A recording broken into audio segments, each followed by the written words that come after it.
Assalamualaikum warahmatullahi wabarakatuh. Islam ya tentunya sebagaimana yang kita pahami bahwa agama ini memberikan pedoman yang sangat sempurna ya dalam hal apapun. Maka pedoman-pedoman itu sejatinya kalau kita aplikasikan dalam kehidupan kita ya tentunya berupa syariat ataupun contoh-contoh dari Nabiullah Muhammad SAW, maka hidup kita akan baik ya, sesuai dengan harapan Allah ya, ataupun harapan atau keinginan Allah kita hidup di dunia ini sebagaimana yang kita sering baca, Rabbana atina fid dunya hasanah wa fil akhirati hasanah wa qina azabannar. Maka hidup di dunia ini menjadi hidup yang harusnya kita rasakan, hidup yang penuh dengan kebaikan, kebahagiaan juga, dan juga kesehatan yang merupakan salah satu nikmat yang kita memohon pada Allah, yang sering bahkan dilupakan orang ya. Satu masalah kesehatan saja yang dirasakan oleh seseorang membuat dia nggak bisa ngapa-ngapain. Contoh ya, asam urat misalkan ya. Satu urusan kesehatan seperti itu saja, asam urat saja misalkan yang lagi kambuh-kambuhnya, lagi kumat-kumatnya, itu membuat dia nggak bisa sholat dengan sempurna karena sakit gitu loh. Nah pertanyaannya kenapa bisa asam urat kan gitu loh ya, kenapa sekarang banyak orang atau mungkin banyak penyakit itu merajalela di mana-mana ya, kita lihat puskesmas mungkin ya penuh dengan orang sakit ya tiap hari gitu, kemudian sakitnya pun akhirnya terus menerus gitu kan. Maka di waktu yang tidak terlalu panjang ini saya akan memberikan beberapa pedoman saja ya, supaya nanti kita bisa aplikasikan dalam hidup kita. Karena ada dua hal sebenarnya yang menjadikan masalah dalam hidup ya, atau mungkin masalah terutama dalam diri kita. Yang pertama adalah masalah berkaitan dengan hati ya. Kita tahu konsep sehat dalam Islam itu bukan mensana in corpore sano ya. Mensana in corpore sano itu kan artinya di dalam tubuh yang kuat terdapat jiwa yang sehat itulah. Nah, kita tidak memakai konsep itu ya, mau pakai silakan, tapi agama kita, Rasulullah pun mengajarkan bahwa kalimat yang Nabi sampaikan bahwa Nabi katakan ala inna fil jasad mudghah, kata Nabi, bahwa dalam tubuh manusia itu terdapat segumpal daging. Jika daging itu baik, baiklah semua. Jika daging itu rusak, maka rusaklah semua. Maka daging itu adalah kolbu. Nah, pokok bahasan pertama kita akan masuk di sini ya, tentang bagaimana kolbu itu atau jiwa seseorang itu bisa menjadikan masalah buat raganya kalau jiwanya itu bermasalah. Nabi teruskan hadis tersebut ya, atau mungkin kalimat yang kita dapatkan dalam narasi hadis tersebut ya, iza solahat solaha jasada kulluh ya, wa iza fasadat fasada jasada kulluh. Bahwa jika daging itu baik, kata Nabi SAW, maka baiklah semua badannya. Artinya si daging itu kan kolbu tadi itu ya. Kalau dia rusak, maka rusaklah semuanya ya. Artinya di hadis tersebut Nabi katakan bahwa si daging itu adalah kolbu. Kolbu itu apa? Ya kalau bahasa kita kan hati. Ya tapi hati di sini bukan hati yang bermakna fisik liver, bukan. Ya tapi kolbu yang Nabi katakan itu, kalau saya coba terjemahkan atau mungkin saya coba kaitkan dengan dengan organ tubuh kita, kemungkinan besar itu jantung gitu, jantung. Ya kemungkinan besar itu adalah jantung. Entah kolbu itu adalah jantung atau jantung itu kolbu, wallahu alam. Cuman dia tidak lepas dari jantung seperti itu. Nah, berarti Bapak Ibu sekalian, jamaah sekalian, kalau kita lihat, maka di sini kan ada titik penting yang kita bahas ya, atau mungkin bahwa panglimanya, rajanya adalah kolbu. Itu poin utamanya. Ya, maka kalau sudah poin utama kayak begini, harusnya atau tentunya Allah Subhanahu wa Ta'ala pasti memberikan cara menjaga hati tersebut ya, supaya dia tidak bermasalah. Nah, apa clue yang kita bisa ambil di situ? Cluenya salah satunya adalah bahwa kalau kita perhatikan dalam Al-Quran ya, itu ternyata banyak sekali kata-kata yang Allah katakan situ syifa atau penyembuh. Ya, salah satu contohnya dalam surat Al-Isra, wa nunazzilu minal Qur'an ma huwa syifaa'un wa rahmatul lil mu'minin wa la yazidu dz-dzalimina illa khasara. Ya, dan kami turunkan Al-Quran itu bagi syifa. Ya, kami turunkan Al-Quran itu sebagai penyembuh.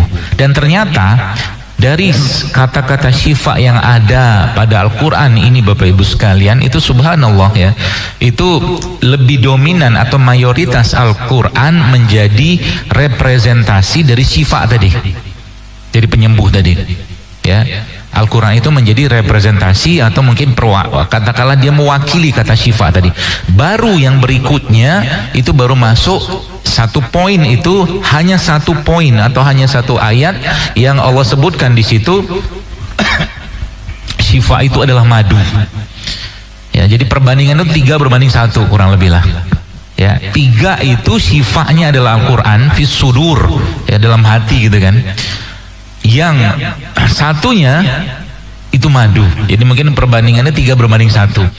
Ya, berapa persen tuh? Ya mungkin 2/3 berbanding 1/3 lah, karena kayak begitu. Ya. Maka tentunya kita harus tahu penyakit-penyakit apa, ya, penyakit-penyakit apa yang membuat itu jadi masalah. Lalu nanti atau penyakit hati apa yang membuat raga kita itu bermasalah. Nah, kita lihat lagi ya, kita lompat-lompat ke sana kemari dari berbagai keterangan tentunya dari Nabi SAW. Contoh, ada doa yang mungkin kita sering dengar atau kita baca yang bunyinya Allahumma inni a'udzubika minal hammi wal hazan wa a'udzubika minal azzi wal kasal wa a'udzubika minal jubn wal bukhl. Ya, kita berlindung dari 4 hal. Ya, malas, takut, sedih sama bakhil. 4 hal. Itu kan penyakit sebenarnya kan. Jadi orang pelit itu sebenarnya orang yang berpenyakit. Ya, jadi kalau ada orang yang susah banget sedekah, sakit dia itu. Seperti itu ya. Ada orang banget susah banget menolong orang, sakit dia sebenarnya. Ya, sakit apa? Rajanya lagi sakit. Kata Nabi kan kolbu kan. Bahwa kolbu itu adalah apa tuh namanya? Rajanya, panglimanya itulah, yang menguasai anggota tubuh kita ini, tentaranya. Ya. Maka doa seperti itu yang bahkan Nabi narasikan ya, dan bahkan kita dengar ya, seperti itu pasti ada sesuatu di situ dalam rangka menjaga apa? Menjaga jiwa kita, menjaga hati kita. Karena itu salah satu maqasidus syariah, salah satu fungsi atau tujuan dari syariah, menjaga jiwa kan, kehormatan agama. Ya, apakah ada kaitannya itu semua ya dengan fisik? Nanti kita akan bahas ya. Nah, ternyata ini yang bahasa saya itu sampah ya. Sampah-sampah emosi atau toksin-toksin emosi inilah yang sebenarnya menjadi apa tuh namanya, menjadi biang dari banyak penyakit. Ada hubungan apa dengan itu? Nanti mulai dari urusan jinnya, mulai dari urusan dikirimnya sihir segala macam, ya. Itu mulai dari situ sebenarnya. Ya. Tapi kalau kita tarik Bapak Ibu sekalian, tarik lagi ke moyangnya kita, ya, moyangnya kita, maka kita akan dapatkan di situ bahwa sebenarnya penyakit hati itu dominannya itu hanya 2 sebenarnya. Kalau nggak hasad, dendam, hanya itu. Dan cetakan ini kan ada pada diri kita karena kita kan keturunannya atau Bani Adam. Ya, kita tahu ya bahwa salah satu atau dosa yang berkaitan dengan manusia yang pertama kali lakukan setelah dosa yang berhubungan dengan makanan yang dimakan, atau Nabi Adam memakan buah dari pohon yang kekal, itu adalah dosa yang berhubungan dengan pembunuhan. Ya. Qabil sama Habil itu Bapak Ibu sekalian, atau mungkin Qabil membunuh Habil itu kan karena hasad. Ya, dan mereka lah moyangnya manusia, bukan monyet. Hasad dan dendam. Ya. 2 ini biang keroknya sebenarnya. Ya. Semua penyakit-penyakit yang berhubungan, dan itu turunannya dia banyak tuh, curiga, kebencian, ya. Kemudian apalagi apa tuh namanya, kemarahan, itu semua dari turunan dari itulah kurang lebih ya. Ya, kesedihan itu masuk turunan ini. Jadi intinya kalau kita tanya berarti bagaimana Islam atau bagaimana cara yang paling mudah untuk memperbaiki atau mengobati diri kita ini di atas penyakit-penyakit yang ada, maka jawabannya bersihkan dulu sampah emosinya. bersihkan dulu. Setiap kita nih Bapak-Ibu sekalian itu punya potensi untuk punya sampah atau toksin emosi tadi. Ya, entah itu apa nggak tahu. Bisa jadi tadi mungkin jadi orang yang sedih berlebihan, nggak pede berlebihan misalkan, atau nggak pedean gitu kan, atau mungkin kecurigaan yang berlebihan. Ya, saya banyak menemukan orang-orang yang ya dari apa yang saya pelajari Bapak-Ibu sekalian, jamaah sekalian, itu ternyata itu memang nyambung gitu kan. Contoh ya, ada seorang ibu waktu itu konsul lah, dia hamil gitu kan. Lalu dia tanya bahwa dia sedang mengalami darah tinggi ya, eklamsi dalam kehamilan ya, preeklamsi seperti itu ya. Saya cuma bilang sama ibu itu, saya bilang, ibu sering curiga sama suami ya, saya bilang. Dia senyum, kok dokter tahu? Tahu, saya bilang. Karena jantung itu Bapak-Ibu sekalian akan bereaksi dengan emosi yang kita rasakan. Itu saya katakan di sampah tadi itu. Dan kalau seandainya begini, ya ini juga biasa saya sampaikan begini. Kalau raja sakit, kan kolbunya kan raja tuh. Obatnya kira-kira obat yang sederhana atau obat yang spesial buat sang raja? Mungkin obat sederhana. Pasti obat yang istimewa. Makanya tadi Allah kasih informasi kepada kita bahwa obatnya Quran. Ya, Quran itu memberikan pedoman kepada kita, memberikan ilmu kepada kita untuk kita tadaburi, untuk kita pahami, untuk kita install. Ya, untuk kita install dalam diri kita. Contoh, berarti kalau curiga itu gimana caranya mengatasinya? Gitu kan. Nah, Nabi menjelaskan atau mungkin ulama menjelaskan. Caranya begini salah satunya. Ya, apa itu? Misalkan gini. Kita janjian nih, lihat bagaimana betapa mudahnya hati kita itu tersusupi oleh hal-hal seperti itu Bapak sekalian. Ya, kita janjian sama seseorang, katakanlah jam 8 pagi misalkan. Jam 8.30 dia belum datang. Mulai itu muncul, ini orang nih nggak serius janji sama saya. Jam 9 nggak datang juga, belum datang juga. Wah, ini nggak menghargai ini orang. Itu kan, curiga kan? Apalagi lu macam segala macam. Maka bagaimana agama memberikan pedoman tentang itu? Maka jawabannya adalah kata ulama ya. Saya lupa ini hadis atau perkataan para ulama. Jadi intinya begini. Berilah uzur pada saudaramu. Jadi kita mencari alasan supaya kita tidak menduga-duga gitu loh. Ya, kita mencari alasan supaya tidak menduga-duga. Contohnya gimana? Oh, mungkin bannya bocor. Oh, mungkin dia nggak ada kendaraan ke sini. Oh, mungkin dia lagi uzur sakit. Oh segala macam sampai mentok O-nya kita. Alasan kita mengatakan pada diri kita dengan kata-kata atau perkataan apa? Oh, mungkin dia punya uzur yang saya tidak tahu. Selesai. Caranya kan tenang hati tuh. Nah, banyak orang tuh sukanya kan menduga-duga sekarang. Jangan. Bapak Ibu tahu ya gini, salah satu penyakit yang sekarang banyak sekali dan menjadi pembunuh nomor 1 itu kan penyakit jantung. Nah, kalau kita semakin banyak penduduk negeri ini yang curiga dengan orang lain, ya bahkan maaf dengan curiga dengan pemimpinnya, ya bersiap-siaplah untuk kena masalah jantung. Ya, saya tidak mau bahas BBM naik.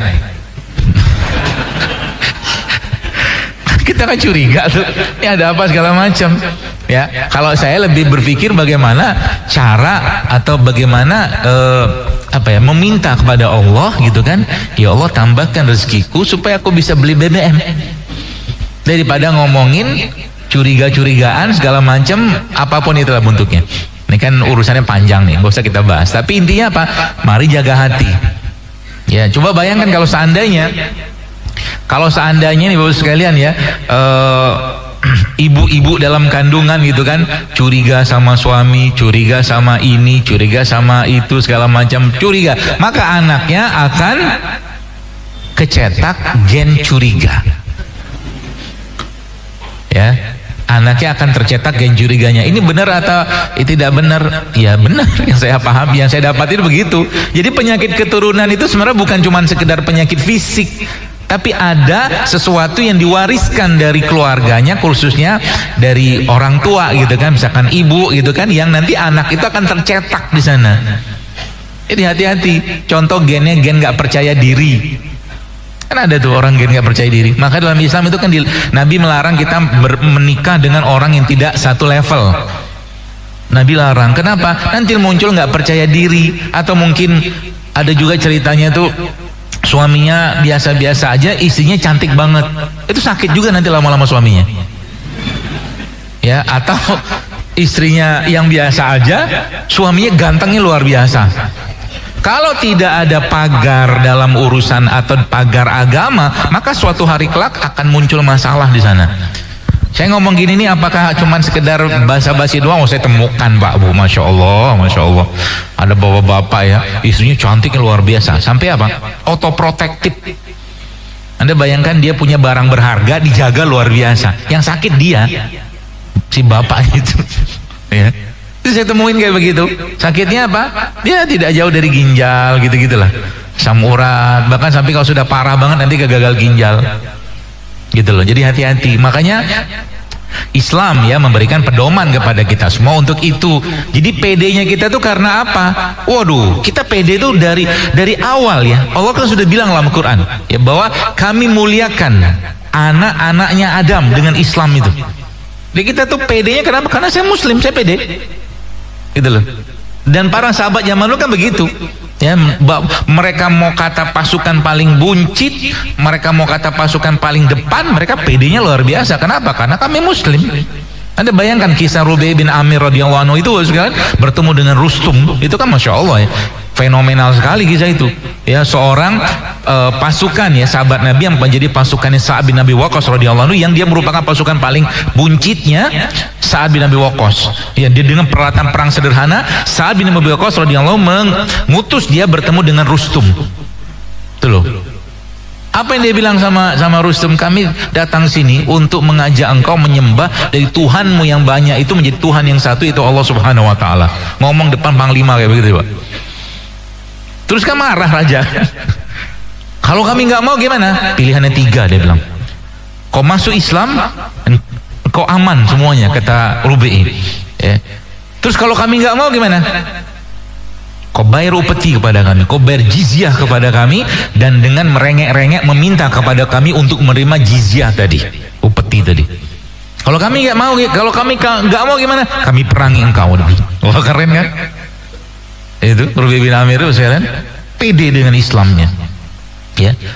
Kenapa harus pede? Supaya ginjalnya tidak tertindas. Ya, ada hubungan, ada. Semua organ kita itu kan ada ruhnya sebenarnya. Ruhnya itu kaitannya dengan apa? Dengan emosi. Ya, gitu ya. Kan kisah itu kan berlanjut di mana kita tahu bahwa akhirnya kan dimenangkan kaum muslimin saat itu kan. Ya, penaklukan Madain itu. Ya, seperti itu. Jadi sampah-sampah inilah Bapak Ibu sekalian yang kita ya mulai sekarang telaah, nih kira-kira masalahku apa? Karena orang tua kita pasti mewariskan itu. Ya. Pasti mewariskan itu, gen nggak percaya diri, gen kecurigaan, ada juga gen hasad ya. Saya kasih satu cerita.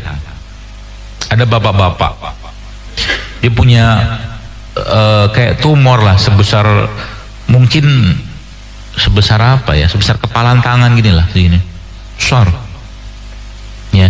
Usut punya usut, tanya punya tanya ya. Dia udah berapa lama sudah punya tumor kayak begitu? Udah tahunan. Ini subhanallah sekarang akhirnya apa? Akhirnya ditanyalah kepada bapak tadi. Dari setelah diperiksa gitu kan, bapak punya masalah nggak sama istri gitu kan?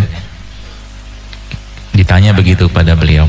Dia bilang iya, dia bilang saya dendam dengan istri saya, dia bilang. Dia ngomong gitu.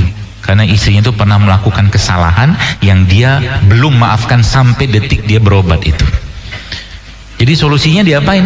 Ya, bapak mau terus begini atau bapak mau maafkan istri bapak? Ya, akhirnya Allah beri hidayah kepada dia, dia maafkan. Apa yang terjadi besok? Itu besok tumornya pecah, kempes, bener-bener kempes, keluar nanahnya itu kan ini nanah dendam. gitu kan tuh, akhirnya keluar. Dia pecah gitu kan, dan kulitnya itu kebuka, terus lama-lama dia nutup sendiri. Coba. Jadi Allah, Bapak Ibu sekalian, sudah menjadikan tubuh kita sebenarnya dia punya kemampuan self healing, kemampuan diri atau menyembuhkan diri sendiri gitu loh. Asal apa? Asal ya bahan bakunya itu cukup ya. Bahan baku untuk raga itu dan sampah yang di emosi itu mulai dibersihkan gitu kan. Jadi kalau Anda bertemu atau ada ketemu orang yang berobat nggak sembuh-sembuh ya, udah minum herbal, sudah diruqyah, sudah segala macam, nah bisa jadi itu orang masalahnya bukan di fisik gitu loh. Masalahnya bukan di fisik, dan itu saya temukan bukan sekali dua kali ya. Masalah bukan di fisik, tapi masalahnya justru malah toksinnya, racun emosinya itu jauh lebih besar daripada racun raganya atau toksin raganya ya. Apa imbalan dari itu ketika seseorang itu yang membersihkan dirinya dari hal-hal seperti itu? Imbalannya surga. Loh kok dokter bisa ngomong gitu? Kita pernah mendengar hadis yang Nabi katakan dalam sebuah majelis seperti inilah gitu kan. Nabi katakan sebentar lagi akan masuk penghuni surga. Pernah dengar hadis itu kan? 3 kali berturut-turut orang itu datang, dan 3 kali berturut-turut itu pula Nabi katakan kepada para sahabat, saya itu sebentar lagi akan masuk penghuni surga. Lalu ada sahabat yang penasaran, dia penasarannya apa? Ini orangnya amalannya apa sih gitu kan? Kok sampai diklaim atau dideklar Nabi sebagai penghuni surga? Lalu akhirnya dia nginaplah di rumah si orang tadi. Dia lihat tahajudnya biasa-biasa aja, bahkan ada nggak tahajud gitu kan. Kemudian sedekahnya juga dia. Akhirnya dia tanyalah sama si orang tadi, sebenarnya apa sih amalanmu yang membuat akhirnya Nabi katakan engkau penghuni surga? Gitu loh. Dan subhanallah Bapak sekalian ya. Lalu dia bilanglah bahwa tiap malam sebelum dia tidur, dia katakan, sebelum dia tidur, dia katakan dalam riwayat tersebut bahwa setiap malam saya maafkan semua orang yang menyakiti saya, menzolimi saya, ya maafkan semua. Rewardnya apa? Nggak tanggung-tanggung, surga gitu kan. Orang kayak begini kira-kira dengan kayak begitu, dengan konsep atau mungkin dengan gaya kayak begitu, apakah kemungkinan dia punya penyakit fisik? Ya enggak lagi lah, orang sudah habis toksinnya gitu loh. Racun hati sudah dibuang ya. Makanya obat dari racun toksin emosi ini apa? Ya maafkan ya.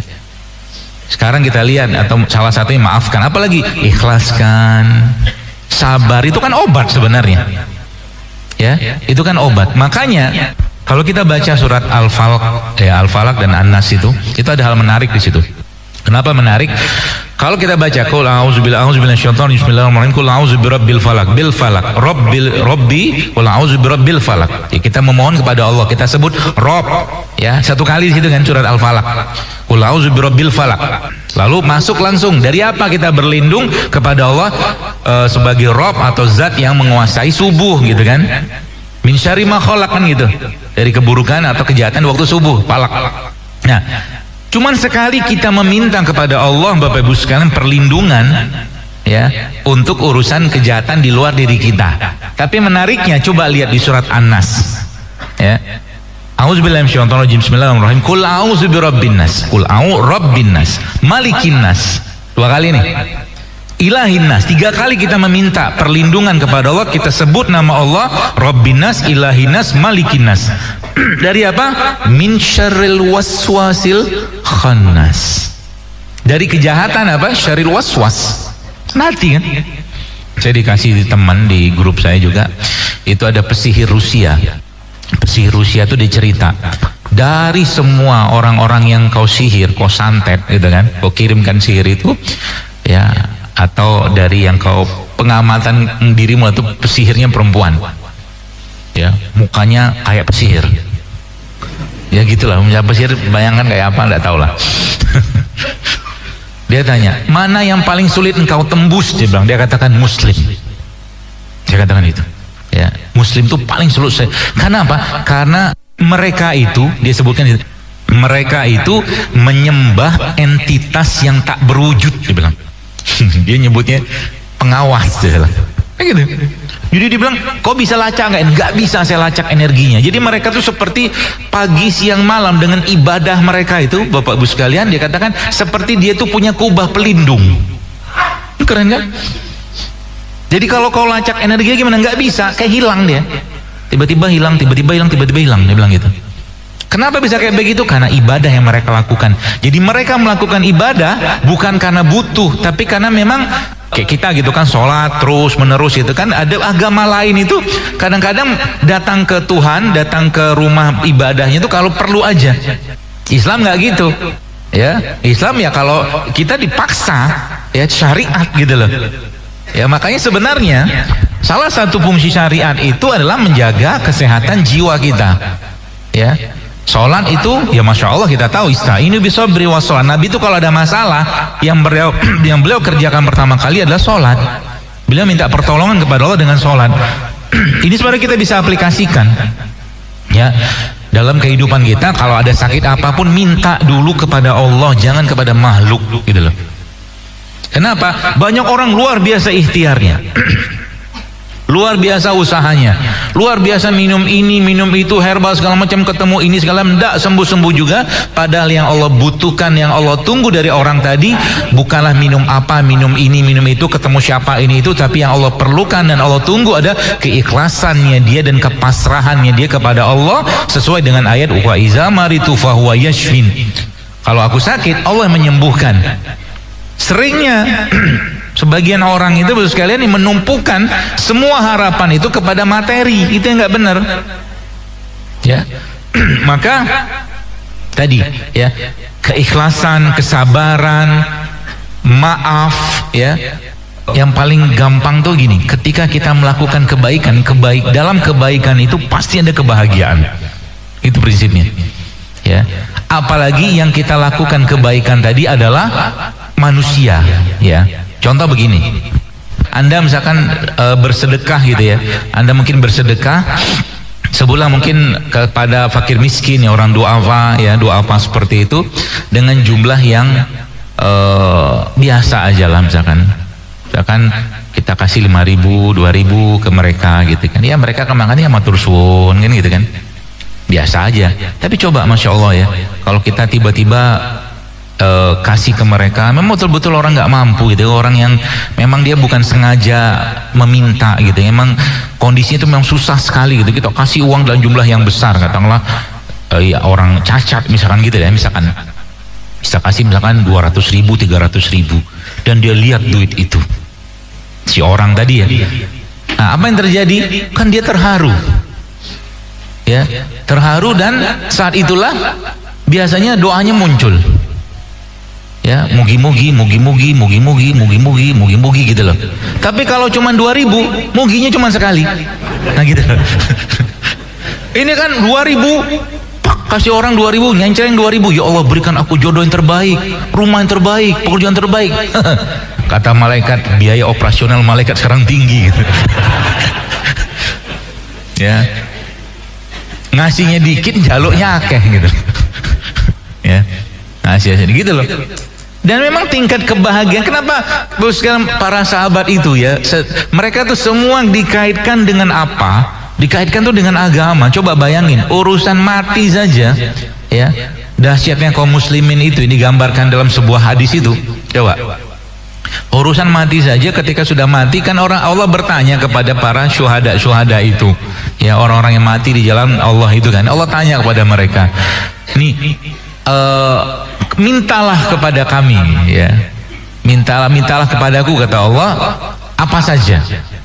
Mereka bilang, ya Allah, kami sudah cukup dengan udah mati syahid, dapat kemuliaan dunia akhirat gitu kan. Allah maksa, minta, ya. Coba lihat, masya Allah, permintaan mereka itu apa? Bukan minta surga, bukan minta apa, tapi permintaannya pun urusan sama akhirat, sama kemuliaan dunia gitu kan.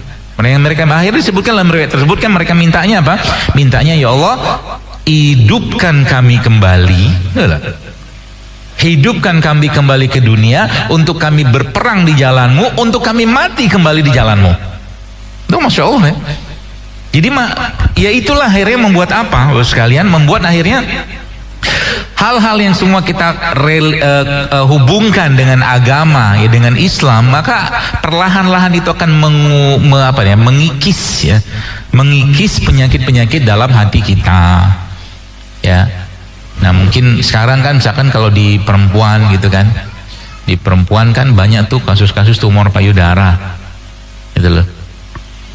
Di yang saya pelajarin,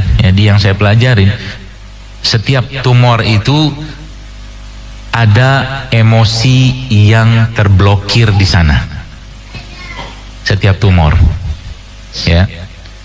Nah, ini ingat baik-baik. Kalau emosi itu, kalau dia sudah berpasangan, sudah ada suami istrinya, maka emosi itu nanti urusannya sama pasangannya, ya, entah istrinya atau anaknya, atau suaminya.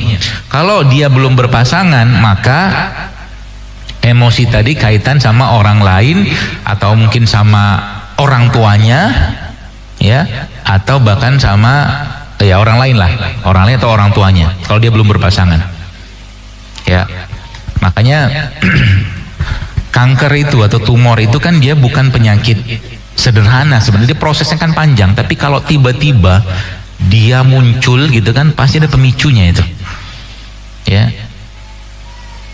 Kalau misalkan bapaknya tumor prostat gitu kan, tumor prostat atau masalah di ginjal, itu ada kaitan dengan sikap istri terhadap suami, ya, ada kaitan dengan sikap istri terhadap suami. Kalau ibunya misalkan ada tumor, misalkan rata-rata tumor payudara misalkan gitu tuh, itu ada kaitan dengan sikap sang ibu terhadap suaminya. Jadi bagaimana cara membersihkannya? Ya minta maaf, ikhlaskan, ridoin gitu loh. Itu cara paling mudah itu, supaya jangan ya, kita nggak tahu ajal, ya, tapi Bapak sekalian kita maunya mengembalikan jasad ini kepada Allah dalam keadaan yang baik, sebagaimana Allah menciptakannya dalam keadaan yang baik dan sempurna. Jangan kembalikan jasad ini kepada Allah dalam keadaan penuh dengan penyakit akibat ulah diri kita sendiri, karena Allah pasti akan tanya. Sudah tahu nggak sehat, masih dikerjakan, masih dimakan misalkan. Sudah tahu memaafkan itu baik, masih juga simpan dendam, jangan gitu. Sudah tahu kebencian itu tidak baik dan disuruh kita berkasih sayang, masih juga dipendam dengan itu, ya, memendam kebencian, kemarahan, buruk sangka, ya. Maka tadi toksin atau racun emosi ini jauh lebih fatal kepada tubuh kita daripada toksin fisik atau racun fisik. Maka kita mohon pada Allah, ya, memohon kepada Allah agar apa? Agar Allah bersihkan hati kita, ya, agar sesuatu yang kita rasakan itu kembalikan pada Allah, ya. Kita mohon pada Allah agar hati kita itu bebas dari buruk sangka, bebas dari kecurigaan, bebas dari dendam, ya. Contoh nih, saya kasih contoh lagi. Ada kisah ini, ya. Ini kisah ini memang bukan kisah saya, tapi kisah guru saya menceritakan pada saya. Dia cerita begini. Ada seorang anak, ya. Anak ini, Bapak sekalian, kena tumor di hidungnya. Tumor, ya, kanker semacam itulah, ya. Diobatin, ada perbaikan. Terus tiba-tiba dia muncul lagi, besar lagi, dan keluar nanah lagi, darah gitu di hidungnya. Sang guru saya ini mengatakan pada dia, ini sebenarnya pengobatan saya ini sudah selesai, dia bilang, tapi ini pasti ada sesuatu dengan kamu, dia bilang, ya. Apa? Dia periksa segala macam, ini pasti ada kaitan dengan orang lain ini masalahnya, dia bilang. Apa yang terjadi Bapak sekalian? Itu Masya Allah, baru ada cerita. Ceritanya apa? Ceritanya yang menarik sebenarnya untuk kita jadikan pelajaran. Jadi si orang ini, ya, si pasien ini lah katakanlah, dulu dia tuh ada dua bersaudara, ya. Nah, waktu dia kecil, karena kondisi orang tuanya lagi tidak bagus secara keuangan, akhirnya yang dirawat atau dijagain oleh orang tuanya tuh adiknya doang. Dianya dititipkan ke keluarga. Oke, sampai sini, ya. Jadi adiknya dirawat sama orang tuanya, dia dititipkan ke keluarganya. ya. Ternyata dia tidak terima perlakuan itu. Artinya apa? Dendam. Dia nggak terima. Terus siapa yang paling kau dendamin gitu kan? Ketika ditanya pada dia, ibu saya, dia bilang. Saya nggak terima dengan perlakuan itu. Kenapa? Karena anak-anak kecil itu Bapak-Ibu sekalian, bahasa mereka ke orang tua itu bukan bahasa verbal, tapi bahasa hati, bahasa batin. Perlakuan orang tua kepada anak itu, ya, itu suatu hari kelak akan dia tagih, ya. Entah dia yang tersiksa atau mungkin nanti orang tuanya bermasalah, nggak tahu lah. Harus menerima itu. Nah, kembali ke cerita ini Bapak-Ibu sekalian, akhirnya apa? Masya Allah, akhirnya disarankanlah kepada beliau, ya sudah, mintalah maaf pada ibumu, ya. Kalau kau mau sembuh, kalau kau mau sembuh, maka mintalah maaf, ya, karena pengobatan secara fisik sudah selesai. Ibu saya sudah mati, dia bilang. Gimana coba? Akhirnya ya sudah, pergi ke kuburan. Kau doakan ibumu di situ, kau minta maaf pada ibumu di situ, sampaikan minta maaf. Harus dideklar, harus dinyatakan dengan lisan. Dan ternyata habis itu nggak ada berobat lagi, dia ya seperti biasanya udah sembuh tuh, kayak begitu. Itu dahsyatnya emosi, ya. Dan tadi kan sudah saya bilang, katakan emosi dendam, kebencian, kemarahan, curigaan, termasuk juga rasa tidak percaya diri, rasa dizolimi, gitu loh. Jadi makanya dalam Quran itu ya semua dalam Islam ya, obat terbaik itu emang Al-Quran. Kita disuruh ikhlaskan, ya sabar. Ada orang yang memang dari hidup, dari mulai lahir sampai mati, hidupnya penuh dengan ujian, ada nggak? Ada. Baru lahir tiba-tiba kena penyakit kulit, sampai dewasa nggak sembuh-sembuh, ada terus sakit, terus masalah, terus nggak pernah selesai. Mau diapain? Ikhlaskan, sudah, mau diapain? Gitu loh. Bagaimana caranya supaya tubuh kita itu bisa membersihkan? Maka Islam tentunya memberikan pedoman kepada kita semua. Bagaimana cara atau apakah ada obat yang paling tokcer, gitu kan? Yang paling baik untuk kita terapkan, yang itu bisa membersihkan sekaligus baik raganya kita dan juga jiwa atau hatinya kita. Maka jawaban saya, obat itu namanya apa? Puasa. Puasa tuh obat dua-duanya. Bagaimana penjelasannya? Gini, salah satu syariat dalam agama ini kan itu berpuasa, dan kita diwajibkan berpuasa. Aslinya kan kita kan nggak mau berpuasa. Diberi pilihan makan sama katakanlah kita berpuasa, maka kita akan milih makan. Lebih enak makan daripada berpuasa, ya. Jadi kalau zaman sekarang dibeli pilihan mau makan atau mau puasa, pilih apa? Makan. Saya aja milih makan. Ya. Tapi kalau makan terus gimana? Kan sakit kita. Udah yang dimakan nggak bener, ya, disuruh stop nggak mau, dia selalu bilang ini enak, kan gitu. Ya, dan sudah tahu nggak enak, dia tahu itu nggak sehat misalnya, itu terus bagaimana cara menghentikannya? Di stop. Di stop sama Allah, ya, di stop dengan cara apa? Puasa, ya. Makanya kita tuh sebenarnya saya tuh kalau mentadaburi, kalau kita mempelajari katakanlah ayat tentang puasa Ramadan itu bahagia banget kita. Kenapa? Kalau nggak ada puasa Ramadan kayaknya kacau beliau badan kita nih sekalian. Bayangkan selama 365 hari itu makan terus isinya. Jadi puasa kan ayatnya kan, ya ayyuhallazina amanu kutiba alaikumusiyam kama kutiba alal ladzina min qablikum la'allakum tattaqun. Ya, diwajibkan kepada kalian berpuasa sebagaimana orang dulu kami wajibkan juga berpuasa. Ya, jadi makanya kalau dokter menyarankan gimana cara hidup sehat, banyakin puasa. Itu aja. Lagi puasa kira-kira kita bakal ngumpat nggak? Enggak. Kan Nabi udah bilang, Allah tidak butuh puasa orang-orang yang masih gibah, masih fitnah, masih bohong. Artinya apa? Hati kita kan terjaga. Ngomong atau bicara kita kurangi. Gitu loh. Yang diperbanyak waktu puasa gimana? Suruh baca Quran. Kan gitu. Bukan tidur.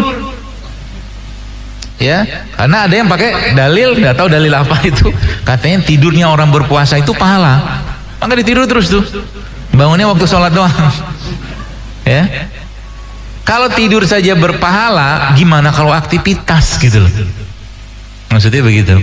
Jadi jangan tertipu sama was-was dan tipu daya setan. Ya, raga kita sekalian ya, bagaimana cara kita membersihkan kan gini. Kalau Anda bayangkan biar gampang dipahami begini.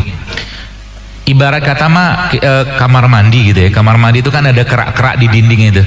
Ya, kerak-kerak di dinding itu. Nah, kerak-kerak di dinding itu kan ya kalau mau bersih dibersihkan, dikerok gitu kan, atau mungkin disikat gitu loh. Nah, tubuh kita tuh begitu juga. Semakin banyak makanan-makanan yang tidak sehat yang kita makan, terutama makanan yang tinggi kalori, tinggi gula, tinggi lemak, dan rendah serat. Contohnya apa? Nggak berani ngomong kan? Karena makanan kita. Ya, saya kasih contoh lah misalkan ya.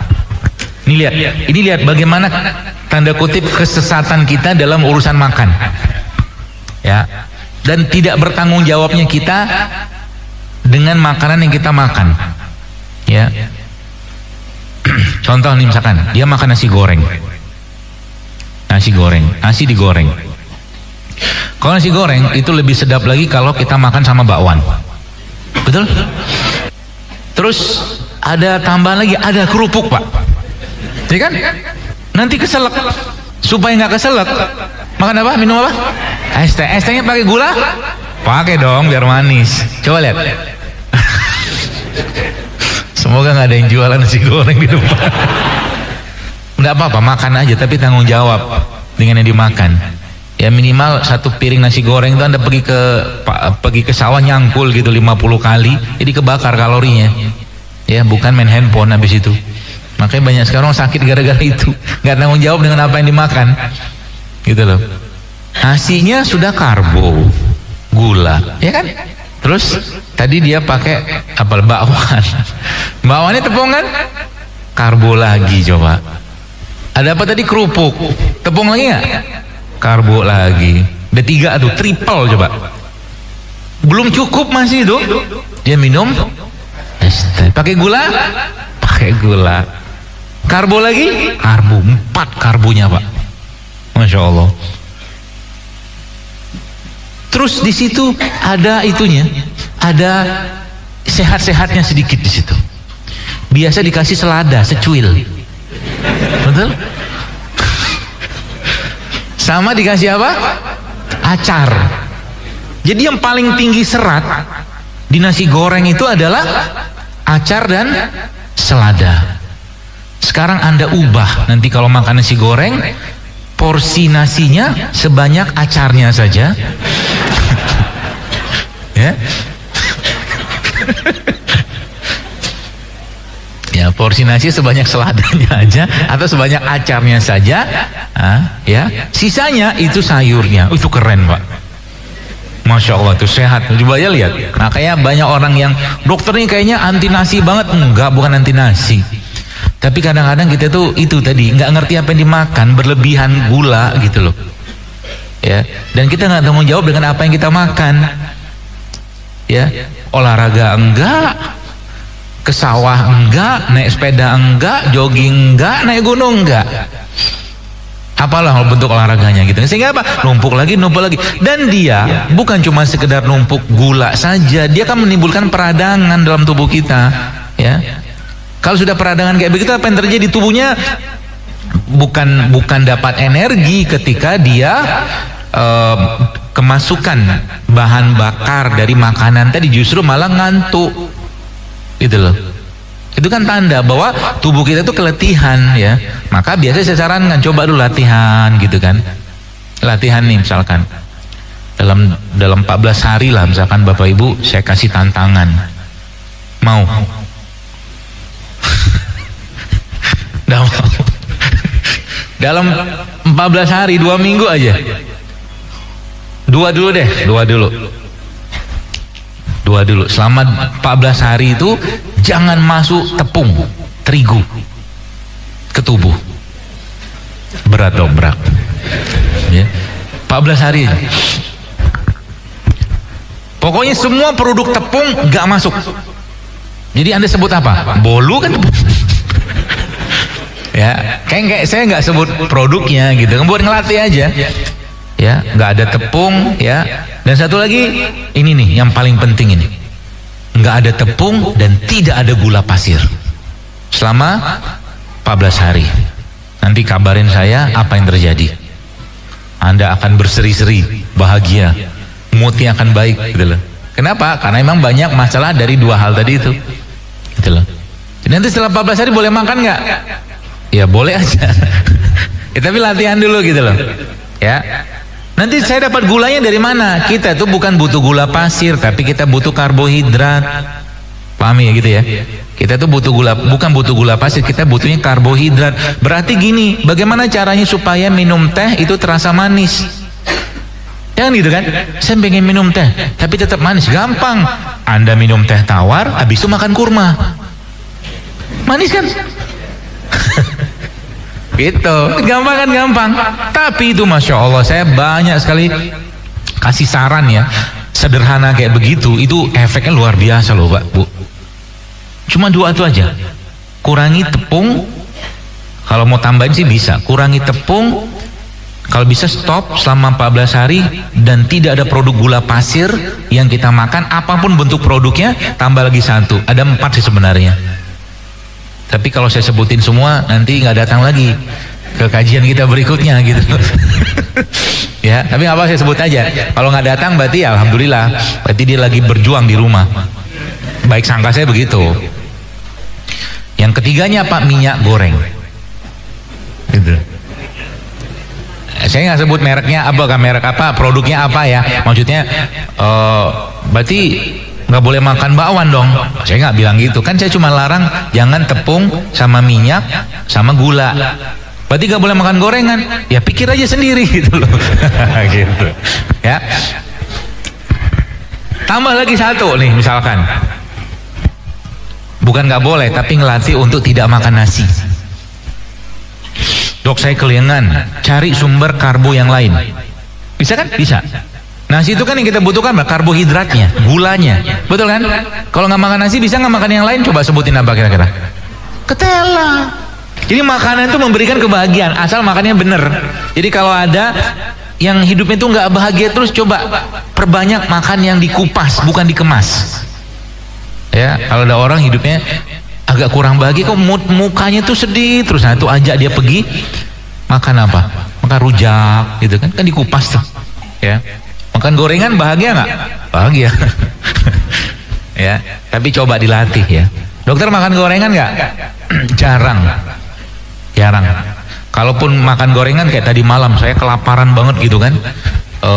Tengah jalan udah mulai ini agak-agak keliengan ini, saya harus makan nih. Cari tukang gorengan. Kata saya gitu kan, mau makan belum waktunya makan, tapi saya butuh camilan nih, saya bilang. Saya pilihlah gorengan, karena nggak ada ubi rebus, singkong rebus, ya carinya ya udah singkong goreng. Tapi kan bukan tepung terigu, gitu loh maksudnya. Jadi kalau kita cheat juga, cheatnya itu berkualitas gitu loh.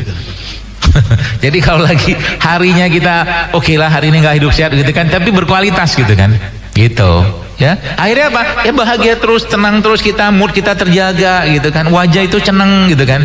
Wajah kita tuh misalkan, kalau sekarang kan wajah saya ya begitulah gitu.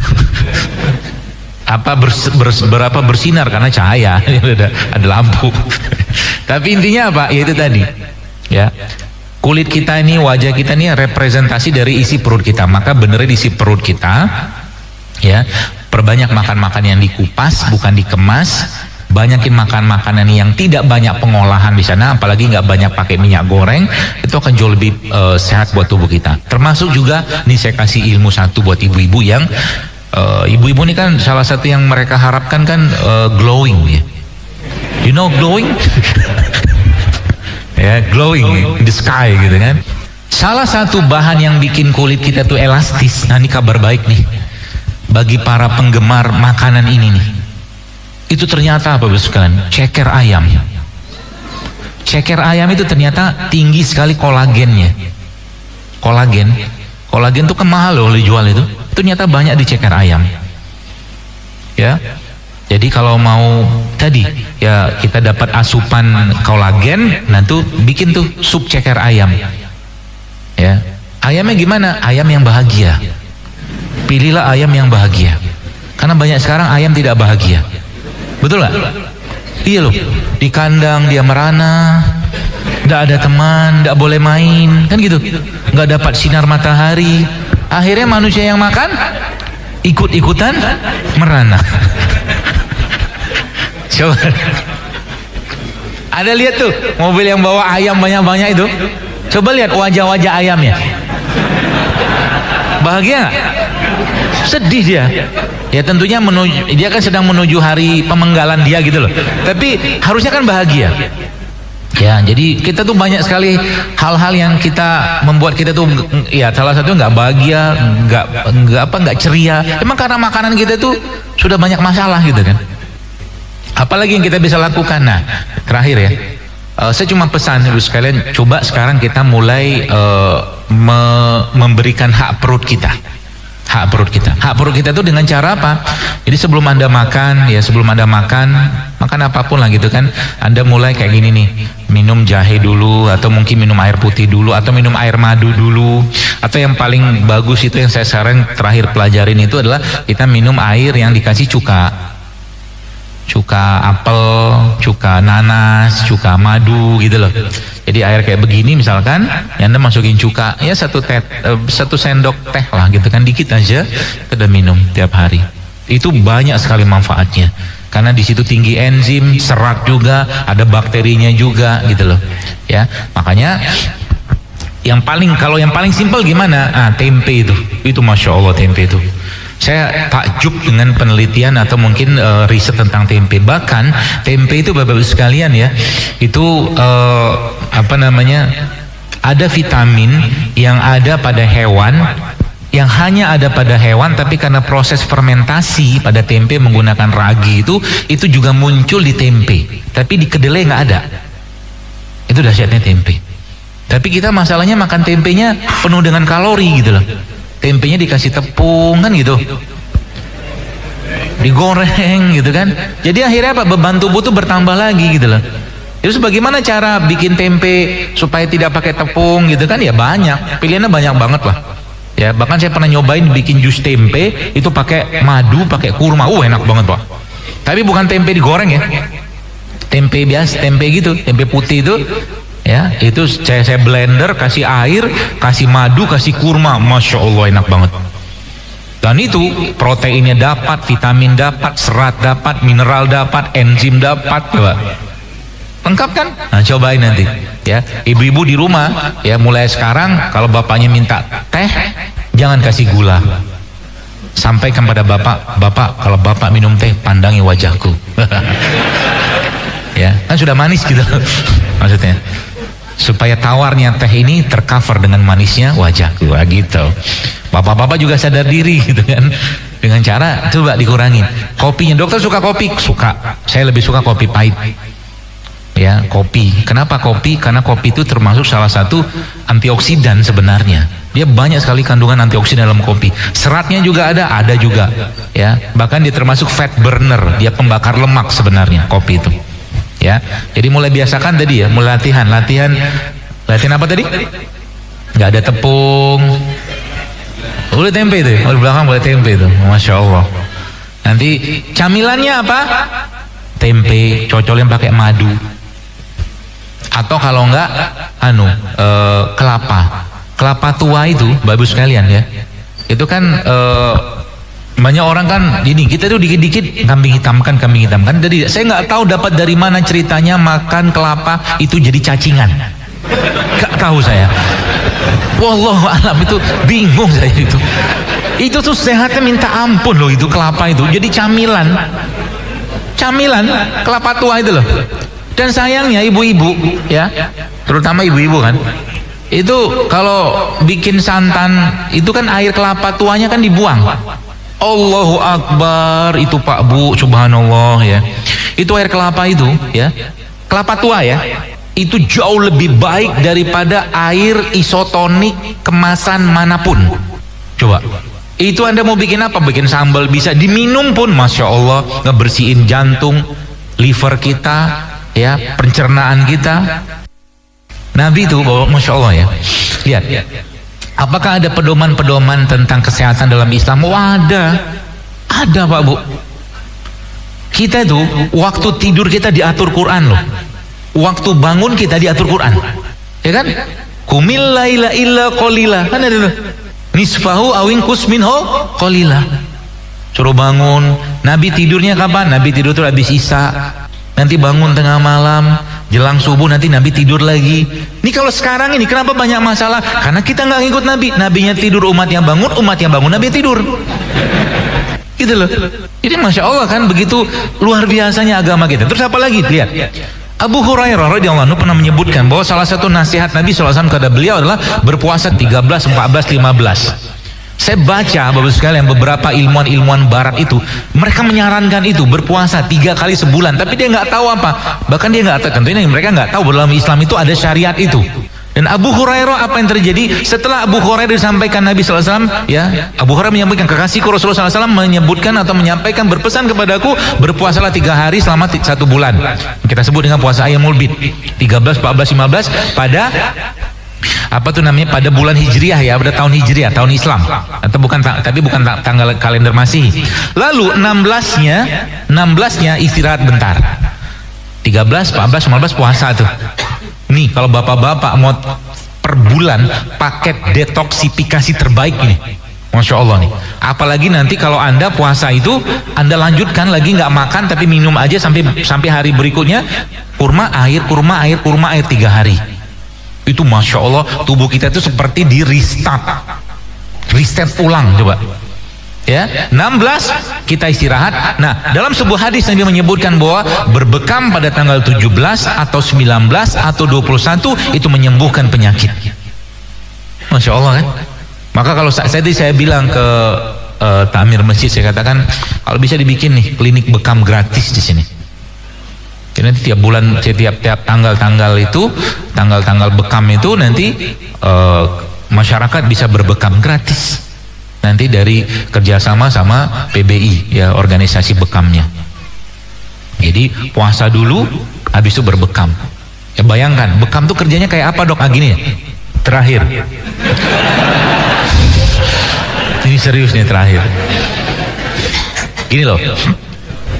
Ini ilustrasi supaya Bapak Ibu paham dahsyatnya hijamah atau bekam itu. Tubuh kita itu, Bapak sekalian, punya pasukan umum, punya pasukan khusus. Pasukan umum imun, ya, pasukan umum yang berkaitan dengan kekebalan atau sistem kekebalan tubuh kita. Itu pasukan umum. Nah, saya kasih tahu. Bekam itu, ya, itu mengeluarkan. Jadi orang yang rutin berbekam itu, Bapak sekalian, itu Allahu Akbar. Ketika dia rutin berbekam dan pada saat berbekam itu beberapa hari kemudian, itu sel imun yang dikeluarkan oleh tubuh kita itu adalah sel imun yang dikeluarkan kalau orang itu atau kalau tubuh itu kena HIV. Maksudnya begini, kan orang tuh nggak kena HIV, tapi yang datang itu sel imun khusus gitu loh. Jadi pasukan-pasukan khusus tubuh kita itu, subhanallah, itu ketika dilakukan proses pembekaman itu hadir semua. Kan dahsyat kan? Artinya apa? Artinya tubuh kita itu kan terprotek, terlindungi. Pasukan umum yang keluar pasti keluar, ya. Pasukan khususnya juga keluar. Di orang ditambah lagi tadi yang saya jelaskan di awal tadi, ya. Diawali dengan dia berpuasa dulu, dibersihkan dulu, kemudian pada tanggal 17-nya atau 19-nya atau 21-nya dia berbekam. Masya Allah, efeknya luar biasa. Sel imun umum, sel imun khusus itu semua hadir pada saat pembekaman, ya. Tapi bukan kering, bukan bekam kering, bekam yang dikeluarkan darahnya. Jadi paketnya udah komplit banget dalam Islam itu. Ada puasa, ada berbekam, ya, makan yang halal, makanan yang thayyib, kan gitu perintahnya, ya. Maka harapannya apa dari itu semua? Ketika sehat nanti dia semakin taat kepada Allah. Ketika sehat dia semakin banyak lagi rasa syukur yang dia wujudkan dalam aktivitas ibadah kepada Allah Subhanahu wa Ta'ala. Saya kira mungkin begitu yang bisa saya sampaikan. Mudah-mudahan bermanfaat. Segala kebaikan dan kebenaran dari Allah Subhanahu wa Ta'ala, segala kekurangan dari saya pribadi, demikian bisa saya sampaikan. Assalamualaikum warahmatullahi wabarakatuh.